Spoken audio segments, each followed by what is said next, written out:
Hi everybody, I welcome you all to this new concept, new chapter of statistics, and briefly we are going to understand about mean, median and mode in this video lecture.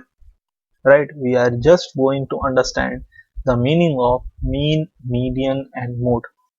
So this is cumulatively important for both standard 9th and standard 10th. But as we are giving this video lecture for standard 10, I will show you the blueprint. This blueprint is not important for standard 9th, only for standard 10th. Right. Now, please look over here that the blueprint and what is asked in March 2020 exam is same.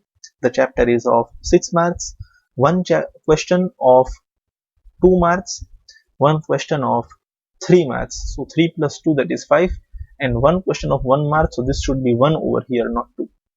અહીંયા 1 લખેલું હોવું જોઈએ. So 3 ને 2 5, 5 ને 6.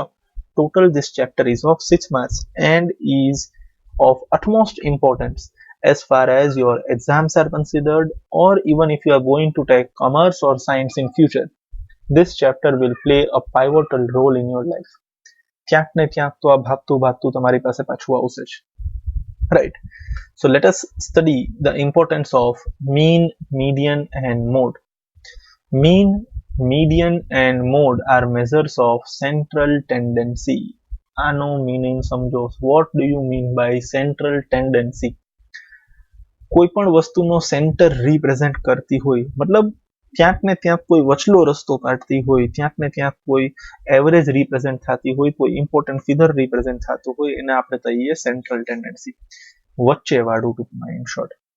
So mean is also a measure of central tendency, median is also a measure of central tendency, while mode is also a measure of central tendency. મતલબ કોઈ પણ એક પર્ટિક્યુલર ડેટા છે, તમારી પાસે એક સેટ ઓફ ઓબ્ઝર્વેશન્સ છે, એના મીનની વેલ્યુ, મીડિયનની વેલ્યુ અને મોડની વેલ્યુ એ ડેટા વિશે ઘણું બધી ઇન્ફોર્મેશન તમને ડિરેક્ટલી આપે છે. સમજાય છે? માની લો તમારી સામે આજે 100 છોકરા ઊભા છે અને બધાની વેઇટ અથવા તો એ બધાની હાઇટ તમને ખબર છે. હવે એ બધાની હાઇટનો મીન તમારી પાસે છે, બધાની હાઇટનો મીડિયન તમારી પાસે છે અને બધાની હાઇટનો મોડ તમારી પાસે છે. તો કદાચ તમને ઇન્ડિવિજ્યુઅલ હાઇટ કોઈ ન કહે. In case the individual heights are not given to you, but if you know the mean, you know the median, and if you know the mode, you can take many decisions for those 100 people. ઓર એ 100 લોકોની height વિશે તમને ઘણી બધી information મળી જાય છે માત્ર આ 3 વેલ્યુમાંથી. Hence they are known as measures of central tendency. Right. તમને ખ્યાલ હોય તો તમે ઓનલાઈન શોપિંગ કરતા હોય તો ઓર રેડીમેડ ગાર્મેન્ટ્સ લેતા હોય તો રેડીમેડ ગાર્મેન્ટ્સમાં તમે એમ થયું તો ભાઈ મારી વેસ્ટ 30 ની છે, મને 30 નું જીન્સ આપો તો એની લેન્થ ફિક્સ્ડ હોય. મને 34 ની વેસ્ટની જીન્સ આપો તો એની લેન્થ ફિક્સ્ડ હોય. મને એમ સાઇઝનો શર્ટ આપો, ટી શર્ટ આપો, ટોપ આપો તો એની લેન્થ, એની વિડ્થ, અમુક વસ્તુ ફિક્સ્ડ હોય. How do they do that? They are having the measures of central tendency. બરાબર ને? એમની પાસે measures of central tendency છે, એની પાસે 34 વેસ્ટ વાળા ઘણા બધા લોકોનો ડેટા છે, જેના લીધે એ એક એવરેજ ડેટાથી એક પરફેક્ટ ગાર્મેન્ટ બનાવી શકે છે. રાઈટ. અને આ તો એક નાનકડો એક્ઝામ્પલ છે, આવું ઘણી બધી જગ્યાએ યુઝ થાય છે, તમને ખ્યાલ બી નથી હોતો, and that is being used. Mean, median and mode are the measures of central tendency, and let us understand their meaning. So for that we are taking an example. આ એક નાનકડી લાઈન છે અને એની ઉપર આપણે થોડા છોકરાઓને ઊભા રાખી દઈએ, who are having different heights. તો બધા ઠેપડા મારીને ચડે છે અહીંયા મસ્ત. રાઈટ. હવે આ શું છે, આ કરવામાં મજા આવે છે એવું નથી, પણ આવું કરવાથી તમને કદાચ થોડુંક વધારે સમજાશે એવું મારું માનવું છે. અને એટલે જ ક્યાંક આપણે થોડાક પાછળ રહી જઈએ છીએ સિલેબસની અંદર. બટ હવે હું એમને અહીંયાથી બોલી જાઉં, તમે ત્યાં સાંભળી લો ને તમને ત્યાં આવડતું ન હોય, એના કરતા બેટર છે આવી મહેનત કરું અને કદાચ 10-12 જણા જેને ખરેખર ભણવું છે એનો કોઈ ફાયદો થઈ જાય તો આપણું જીવન સાર્થક થાય. તમને ત્યાં આવી પડી નથી, તમને તમારી ફ્રી ફાયર અને પબજી જ દેખાય છે. બટ મારે તો શું, આ કામ ધંધો છે તો થોડુંક વધારે ધ્યાન આપવું જરૂરી છે. એવી જ રીતના તમારો કામ ધંધો ભણવાનો છે તો તમે એને થોડોક વધારે ન્યાય આપો એ સારી વાત છે. So on your screen you can see 1 2 3 4 5 6 and 7 different people. એટલે આમ સેમ જ છે પણ બધાની હાઈટ અલગ અલગ છે. જુડવા ભાઈઓ છે, અલગ અલગ હાઈટ વાળા 7 જણા. તો as we can clearly see that their heights are different. એ બધાની હાઈટ અલગ અલગ છે. તો આપણે બધાની હાઈટ જોઈએ. તે ભાઈ આ સૌથી પહેલા ભાઈ છે એની હાઈટ 165 સેન્ટીમીટર્સ છે, સપોઝ સેન્ટીમીટર્સમાં માપીએ. આ ભાઈ થોડા ટીમણા છે, એની હાઈટ 140 સેન્ટીમીટર્સ છે. એની બાજુમાં 182 સેન્ટીમીટર્સ વાળા ભાઈ છે, એની બાજુમાં 170 વાળા ભાઈ છે, એની બાજુમાં 150 વાળા ભાઈ છે, એની બાજુમાં પાછા 182 વાળા ભાઈ છે. મતલબ આની હાઈટ અને આની હાઈટ ઓલમોસ્ટ સેમ છે, યુ કેન સી. અને સૌથી છેલ્લા ભાઈ તો બહુ લાંબા છે, 190 centimetres approximately. So they are having different heights. હવે આપણે આ બધાનું મીન ફાઇન્ડ કરીએ. મીન એટલે એવરેજ, કે એવરેજ હાઇટ શું છે. સો એવરેજ નો કોન્સેપ્ટ તો તમે ખૂબ જ નાનપણમાં ભણી ગયા છો. તમને ફોર્મ્યુલા બી ગોખેલી યાદ હશે. Sum of all the observations divided by number of observations. Right, તો હું આ બધાની હાઇટ પ્લસ કરીશ. 165, 140, 182, 170, 150, 182, 190 બધાની હાઇટ ને પ્લસ કરી ને આપણે શું કરી દઈશું, divided by 7, because there are 7 people. So mean is sum of all the observations divided by number of observations. બધાની હાઇટ પ્લસ થઈ ગઈ અને ડિવાઇડ બાય 7 થઈ ગયું. So we get the answer as 168.42 centimetre. એટલે અંદાજે 170 સેન્ટીમીટર્સ. તો આ ભાઈ છે ને એ બધાની એવરેજ રિપ્રેઝેન્ટ કરે છે. મતલબ કોઈ નાનું છે તો એની હાઇટ બી આના જેટલી કન્સિડર કરી શકીએ છીએ, કોઈ મોટું છે તો એની હાઇટ બી આના જેટલી કન્સિડર કરી શકીએ છીએ. This is average. આ જનરલી જમણવારમાં યુઝ થાય. ભાઈ આપણે 1000 માણસોનું જમણવાર કરવું છે તો એક માણસ કેટલું જમે છે, હજાર ને આપણે ફોન કરીને પૂછીએ નહીં, તું કેટલી રોટલી જમસ, તું કેટલી રોટલી જમસ, તું કેટલી રોટલી જમસ. આપણે એવરેજ મારીએ તો એક માણસ અંદાજે જમવા બેસે તો વધીને 3-4 રોટલી ખાય. એવરેજ રોટલી બહુ નાની નહીં, બહુ મોટી નહીં, બહુ જાડી નહીં, બહુ પતલી નહીં, એવરેજ સાઇઝની રોટલી હોય તો એક માણસ વધીને એક સમયે 3 થી 4 રોટલી જમે. હવે કોક એવું હોય તો જે અડધી જમે, કોક એવું હોય તો જે 2 જમે, કોક એવા હોય તો જે 4 જ જમતો હોય ને કોક હોય પછી મારી જેવા 10-12 જમી જતા હોય, ખાવધરા હોય અમુક 10-12 જમી જાય. તો આપણે શું આમ અલગ ગણતરી કરવાની બધી ના, what we take as average by 4. એટલે જે 12 રોટલી જમે છે એ બી આપણા માટે અત્યારે 4 જ રોટલી જમે છે. કોઈ 3 રોટલી જમે છે તે 1 રોટલી જમે છે નથી જમતું, એ બી આપણા માટે અત્યારે 4 જ રોટલી જમે છે. બરાબર ને? That is average. એ ક્યાંક ને ક્યાંક યુઝફુલ થાય છે, રાઈટ. બટ આ તો આપણી પાસે અત્યારે સ્ક્રીન ઉપર 7 જ જાણા દેખાય છે. માની લો 7 જાણાની જગ્યાએ 70 લોકો હોય તો શું બધાની ઇન્ડિવિજ્યુઅલ હાઇટ તમે પ્લસ કરશો? નો. ચલો 70 હોય ત્યાં સુધી બી આપણે પ્લસ કરવાની એકવાર હિંમત કરીએ. 700 જાણા હોય તો 700 જણાની હાઇટ એક પછી એક પ્લસ કરશો. એક્ઝામમાં સમ પૂછાય ને એમાં 700 જણાની હાઇટ આપી હોય તો શું રફ બર્ફની અંદર 700 જણાની હાઇટ તમે પ્લસ કરવા બેસશો? Definitely no.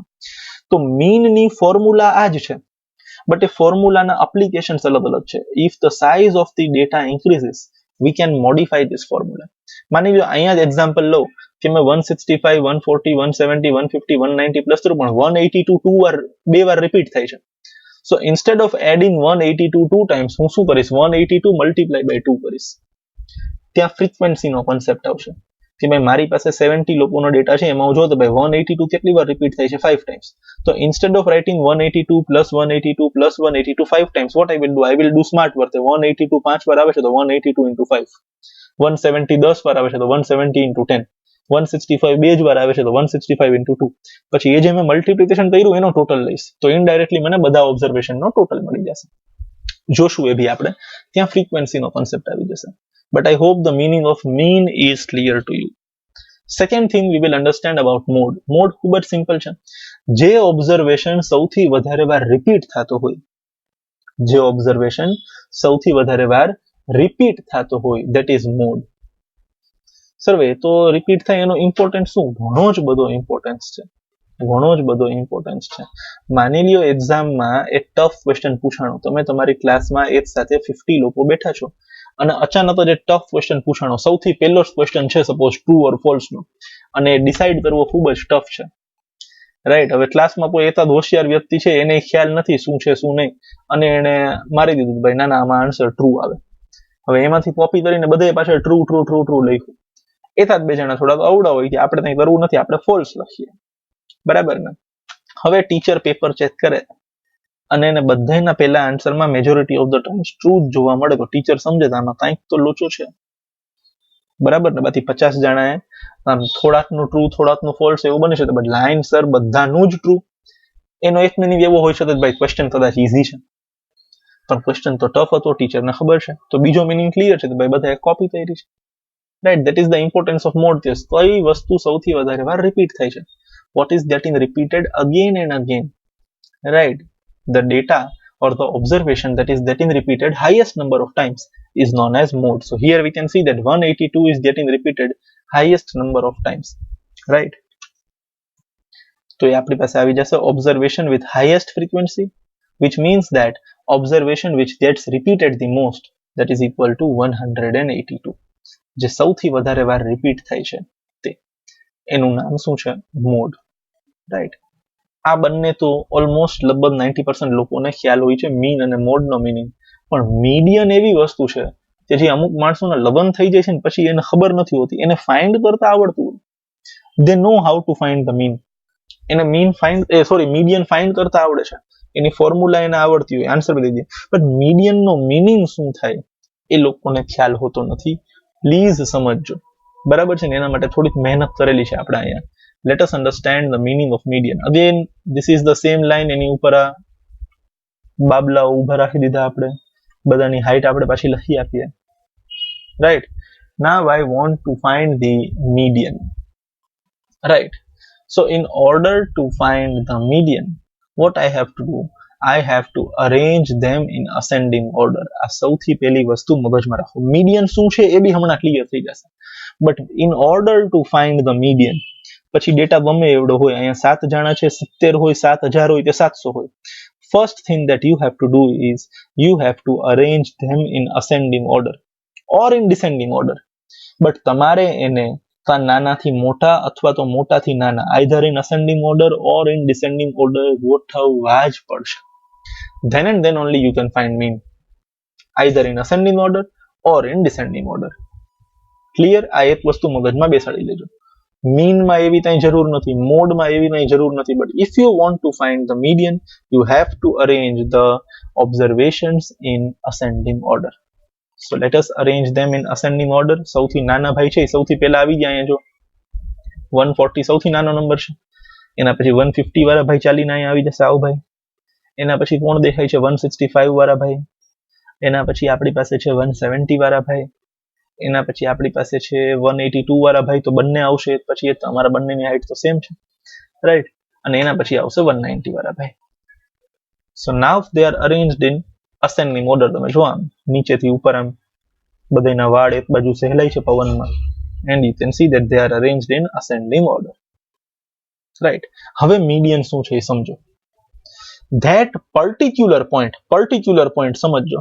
that particular point or that particular observation which divides your entire data in 2 equal parts. અહીંયા 7 જાણા છે, તો એ 7 જાણાને મારે 2 ઇક્વલ ગ્રુપમાં ડિવાઈડ કરવા છે, such that બંને ગ્રુપમાં ઇક્વલ નંબર ઓફ પીપલ હોય. I want to divide the group of 7 into 2 equal number of people. એટલે 7 ના તો 2 ભાગ થાય નહીં, પણ 6 ના થાય, 3 અને 3. તો મારે 3 અને 3 જણાના પાર્ટ પાડવા છે, 6 જણા. તો એક જણો, 7મો જણો એવો હોવો જોઈએ કે જે આ બધાનો મિડ પોઈન્ટ રિપ્રેઝેન્ટ કરતો હોય. બરાબર ને? અહીંયા હાઈટની વાત છે, તો મારે એવા ભાઈ ગોતવાના છે કે અડધા લોકોની હાઈટ એનાથી ઓછી હોય અને અડધા લોકોની હાઈટ એનાથી વધારે હોય. આનું નામ છે મીડિયન.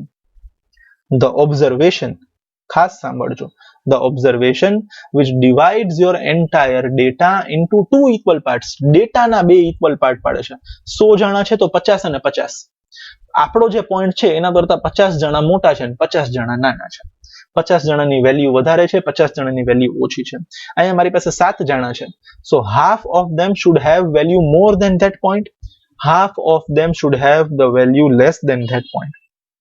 તો હું અસેન્ડિંગ ઓર્ડરમાં ગોઠવું ને તો મને આ વચ્ચેના ભાઈ મળે 170. હવે જો 170 થી નીચે 3 જણા છે, 170 ની ઉપર 3 જણા છે. 170 is the median. 170 is the observation which is dividing your entire data into 2 equal parts. અડધા લોકો એનાથી નાના છે. તમે જુઓ 170 થી 3 જણા નાના છે, 140, 150, 165. અને 170 થી આ 3 જણા મોટા છે, 182, 182, 190. So what is 170? 170 is our median. 170 is our median. That point in your data which is dividing your entire data into 2 equal parts is known as median. આ ક્લિયર છે? રાઈટ. હવે મીડિયનની તમે ફોર્મ્યુલા યાદ રાખો છો, એ બી તમને સમજાવી દો. મીડિયનની ફોર્મ્યુલા શું છે? n/2 plus first observation. n/2 plus first observation અને n/second observation, depending upon whether n is even or n is odd. Whether n is even or n is odd. બરાબર છે ને? જો n ની વેલ્યુ ઓડ છે એટલે number of observations odd છે તો શું આવશે? n plus 1 upon second observation. n plus 1 upon second observation. એટલે n અહીંયા શું છે? 7. 1 2 3 4 5 6 અને 7. 7 જણા છે. બરાબર છે ને? 7 માં આપણે શું પ્લસ કરવાનું? 1. જો થોડું લખી આપું અહીંયા. if n is odd, મારો મીડિયન શું હશે? n plus 1 whole divided by 2. આટલામાં ઓબ્ઝર્વેશન. તો n ની વેલ્યુ અહીંયા શું છે? 7. 7 plus 1 8. 8 upon 2 is 4. તો 4 આપણો મીડિયન નથી. સમજો, અહીંયા બી લોકો ભૂલ કરે છે ભાઈ 4 is the median. Fourth observation is your median. Fourth observation is your median. So when I see this is first observation, second observation, third observation, and this is fourth observation. So fourth observation is 170. So 170 is my median. આ formula ક્યારે use કરી શકું છું? When the value of n, the number of observations, is odd. અહીંયા 7 જ જણા છે. માની લ્યો 8 જણા હોય તો એક્ઝેક્ટ વચ્ચેનો માણસ ન મળે. સમજો અહીંયા 1 2 3 4 5 6 7 અને 8. 8 જણા હોય તો આ છેલ્લેથી 1 અને આ છેલ્લેથી 1 લઈ લીધો, પાછો 1 અને પાછો 1 લઈ લીધો, પાછો 1 અને પાછો 1 લઈ લીધો, તો વચ્ચે 2 જણા વધ્યા. વચ્ચે 2 જણા વધ્યા તો જ આ બાજુ 3 અને આ બાજુ 3 થાય ને. વચ્ચે 2 જણા વધ્યા તો ઇન ધીસ કેસ આ બંનેની એવરેજ આપણો મીડિયન બની જશે. આ બંનેની એવરેજ આપણો મીડિયન બની જશે. અત્યારે તમે સમજો, અત્યારે આપણી પાસે 7 જણા છે. 1 2 3 4 5 6 અને 7. આ આગળથી 1 કટ થયો, પાછળથી 1 કટ થયો, આગળથી 1 લઈ લીધો, પાછળથી 1 લઈ લીધો, આગળથી 1 પાછળથી 1, તો વચ્ચે 1 જ ભાઈ વધ્યા જે અહીંયા વધે છે. સો if number of observations is odd, મને ક્લિયરલી વચ્ચે 1 જ ભાઈ મળી જશે. If number of observations is odd, અને એની ફોર્મ્યુલા શું છે? n+1 by second observation. Right. But જો નંબર ઓફ ઓબ્ઝર્વેશન્સ ઇવન છે, અહીંયા તમે જો 1 2 3 4 5 6 7 8, there are 8 people. તો if I divide them in 2 equal parts, મારી પાસે વચ્ચે 2 જણા વધે છે તો એ 2 જણાની એવરેજ આપણે લેવી પડે. In that case your formula will be n upon second observation plus n upon second plus 1th observation whole divided by 2. બરાબર ને? એટલે આવડું આ ઓબ્ઝર્વેશન. n upon 2 એટલે આવડું 1 2 3 4 5 6 7 ને 8. 8 upon 2 એટલે fourth observation. fourth observation એટલે આવડું આ. n upon 2 plus 1 એટલે 4 plus 1 એટલે fifth observation. fifth observation એટલે આવડું આ. બેયને પ્લસ કરવાના છે અને ડિવાઈડ બાય 2 કરવાનું છે. બરાબર છે? એ આપણે સમ સોલ્વ કરશું એટલે ખ્યાલ આવશે. In that case you will find the median when number of observations is even. પછી એ જે મીડિયન મળશે આ બંનેની વચ્ચે આવશે. અહીંયા તમને તમારો મીડિયન મળશે. તો અહીંયા તમને મીડિયન મળે તો મીડિયન થી ઓછા 4 જણા થઈ ગયા અને મીડિયન થી વધારાના 4 જણા થઈ ગયા. તો 8 લોકોના 2 ઇક્વલ પાર્ટ પડી ગયા, 4 અને 4. Right? I hope this is very much clear to you. So we end up over here, or before ending up let us solve a simple sum of mean. mean નો એક simple sum solve કરતા જઈએ. બરાબર ને? Sorry, અહીંયા આપણે વાંચી લઈએ. The median is measure of central tendency which gives you the value of middlemost observation in the data. Textbook માં આપેલું છે, લખી નાખજો. Right? Let us now solve example number 1.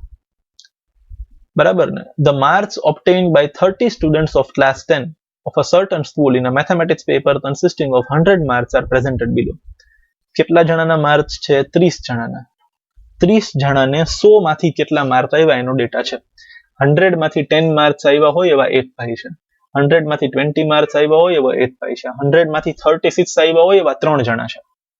તો અહીંયા જણા છે તો 1 1 3 4 3 આ બધાને પ્લસ કરશું તો 30 આવશે. These are number of people. હવે તમે જુઓ આ ડેટાને નોર્મલ વે માં રિપ્રેઝન્ટ નથી કર્યું. નોર્મલ વે માં રિપ્રેઝન્ટ કર્યું શું આવે? 10 20 પછી 36 3 વાર આવે, 40 4 વાર આવે, 50 3 વાર આવે, 64 ટાઈમ્સ આવે. શું કામ? 4 જણા છે જેને 60 માર્ક મળ્યા છે તો 4 વાર 60 લખવું, એના બદલે શું લખવું ભાઈ? 60 છે ને એ 4 વાર રિપીટ થાય છે. તો ડેટા થોડોક શોર્ટ થઈ ગયો આપણનો. હવે આપણો આને શું ફાઇન્ડ કરવો છે? મીન. તો મીન ફાઇન્ડ કરવું હોય તમારે શું કરવું પડે? 30 જણાના માર્ક્સ પ્લસ કરવા પડે, ડિવાઈડ બાય 30 કરવું પડે. પણ અહીંયા મને 30 જણાના માર્ક આ ફોર્મમાં આપ્યા છે. એક જણાને 10 માર્ક આપ્યા. રાઈટ? તો સૌથી પહેલા તો આપણે આવી લખી નાખીએ. એક જણાને 10 માર્ક આવ્યા, એક જણાને 20 માર્ક આવ્યા, 3 જણાને 36 માર્ક આવ્યા. તો મારે 36 છે ને એ 3 વાર પ્લસ કરવું પડશે. તો 3 વાર 36 ને પ્લસ કરવા કરતા આપણે શું કરી નાખીએ? 36 મલ્ટીપ્લાઈડ બાય 3 કરી નાખીએ. બરાબર ને? અહીંયા જો 10 મલ્ટીપ્લાઇડ બાય 1 કર્યું તો 10, 20 મલ્ટીપ્લાઇડ બાય 1 કર્યું તો 20, એવી રીતના 36 મલ્ટીપ્લાઇડ બાય 3 કર્યું તો 108. I hope this is clear to you. આ શું કર્યું? આ કેટલા લોકોના માર્ક્સ પ્લસ થઈ ગયા? 1 ને 1 2, 2 ને 3 5. આ 5 જણાના માર્ક્સ આવી ગયા અહીંયા. સમજાય છે શોર્ટમાં? એવી જ રીતના 40 મલ્ટીપ્લાય બાય 4 થશે, 50 મલ્ટીપ્લાઇડ બાય 3 થશે, 56 મલ્ટીપ્લાઇડ બાય 2 થશે. આ બધાનું મલ્ટીપ્લિકેશન આવી ગયું. આ બધાનો ટોટલ આપણે કરશું ને 1779. તો 1779 શું છે? 30 જણાના માર્ક્સનો ટોટલ છે. 30 જણાના માર્ક્સનો ટોટલ છે 1779. I hope this is clear. Instead of adding individually 10 plus 20 plus 36 36 36 plus 40 40 40 40 ચાર વાર plus 50 50 50 ત્રણ વાર plus 56 plus 56 બે વાર plus 60 60 60 60 ચાર વાર, એ ચાર વાર કરવું એને તો 60 into 4 240. તો આ જે અહીંયા છે એ શું બની ગયું છે આપણા માટે? ફ્રીક્વન્સી. આ આપણા માટે ઓબ્ઝર્વેશન છે જેને આપણે h તરીકે રિપ્રેઝન્ટ કરીએ છીએ. ફ્રીક્વન્સી અને h ને મલ્ટીપ્લાય કરું છું, મને મળી જાય છે FIHI. અને FIHI નો ટોટલ, તો ટોટલ છે sigma FIHI. Sigma means total. Total of FIHI is sigma FIHI. Total off frequency is sigma FI. This is total. હવે આ શું છે મારા માટે? સમ ઓફ ઓલ ધ ઓબ્ઝર્વેશન્સ 1779. અને આ શું છે મારા માટે? number of observations. So I will apply the formula of mean sigma FIHI upon sigma FI. Sir આ તો નવી જ ફોર્મ્યુલા આવી, આમાં કાંઈ નવું નથી. મીન ની ઓરિજિનલ ફોર્મ્યુલા શું હતી? Sum of all the observations divided by number of observations. તો સિગ્મા FIHI શું છે? સિગ્મા મીન્સ સમ, અને FIHI શું છે? Sum of all the observations. Sigma FI શું છે? Number of observations. Don't be confused with this formula. Simple જ છે. ઉપર શું છે? બધા ઓબ્ઝર્વેશન્સ નો ટોટલ છે. નીચે શું છે? જેટલા ઓબ્ઝર્વેશન્સ છે એ. Don't be confused with this formula. ખૂબ જ સિમ્પલ ફોર્મ્યુલા છે. ઇનફેક્ટ આ એક જ ફોર્મ્યુલા યાદ રાખી લો, sigma FIHI upon sigma FI. હજી તમારે 10th માં અલગ અલગ બે મેથડ આવશે, assume mean method, step deviation method. ક્યારે તેની ફોર્મ્યુલા ભૂલાઈ જાય, બટ એ બધી ફોર્મ્યુલા આ જ છે. હું પ્રૂવ કરી દઈશ તમને. એક કોઈ ફોર્મ્યુલા તમારે યાદ નહીં રાખવી પડે ને તમારે ગોખવી નહીં પડે, અને તમને ભૂલાશે બી નહીં. એ પ્રમાણે તમને સમજાવીશ, રાઈટ? બટ આ એક વસ્તુ મગજમાં બેસાડી લ્યો, sigma FIHI upon sigma FI, where sigma FIHI is sum of all the observations and sigma FI is number of observations. 1779 upon 30. When I divide, I get 59.3. હવે આ એમને એમ લખી ન નાખતા. 1779 upon 30 રફ વર્કમાં કરજો. પછી શું છે, જ્યારે એક્ઝામમાં જાય ત્યારે સર મારે ટાઈમ ઘટ્યો, એ એટલે ઘટે છે કે રૂટીનની અંદર તો આપણે જોઈને લખી નાખ્યું 1779 upon 30 એટલે 59.3. એક્ઝામમાં ડિવાઈડ કરવું પડે તો એક્ઝામમાં ટાઈમ ઘટે. સર મારે ઘરે તો મને બધું આવડતું છે, બટ એક્ઝામમાં ટાઈમ ઘટે આટલે ઘટે છે. પ્રેક્ટિસ આપણે પ્રોપરલી નથી કરતા, આપણી મેથડ ખોટી છે. તો આને અહીંયાથી ડાયરેક્ટ લખી ન નાખતા, રફ વર્કમાં ડિવાઈડ કરજો, રાઈટ? આને બુકમાં લખી નાખજો. We end up over here and we will meet again in the next video lecture and continue the chapter further. Till then, take very good care of yourselves. Goodbye.